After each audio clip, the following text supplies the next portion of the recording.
Бул Кыргызстандагы орнотулган алгачкы акылдуу мамылар. Мындай мамыларды Чыңгыз Айтматов проспектисине дагы орнотсо болмок. Себеби төмөндө.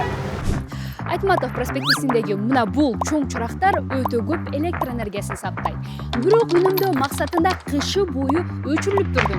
Бирок негизги кызматын жарыктандырууну аткарбаса, алардын эмне кереги бар? Анын үстүнө буларды орнотуу жана жолду кеңейтүү үчүн бак-дарактар кыйылган. Киев көчөсүндө орнотулган бул акылдуу мамылар бир эле учурда бир нече пайдалуу кызматтарды аткарат. Алар күн жана шамал энергиясы менен иштегендиктен электр жарыгын 90%га чейин үнөмдөйт. Ал тургай бүт шаарда жарык өчүп калса да бул чырактар иштей берет. Ошондой эле алар унаа жолун эле эмес, жөө жүргүнчүлөр өтүүчү тротуарды да абдан жакшы жарыктандырат. Бул мамылар акысыз Wi-Fi таратат. Ал эми жакында алардан электромобилдерди кубаттоого мүмкүн болот. Аларда жасалма интеллект менен иштеген видео көзөмөл камералары орнотулган. Алар адамдын жүзүн тааный алат. Бул көчө коопсуздугун жогорулатат. Эң башкысы чогулган маалыматтар ишенимдүү корголушу керек.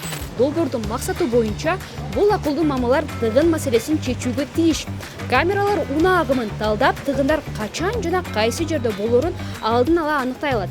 1-май районунун акимдин орун басарынын айтымында, эгер сыноо мүнөтү жакшы жыйынтык берсе, келечекте алар светофорлорго туташтырылып, унаа кыймылын жөнгө салып турат. Смарт мамылар дээрлик уңдууну талап кылбайт. Пландык текшерүү жана профилактиканы жылына бир жолу же 1,5 жылда бир жүргүзүү жетиштүү.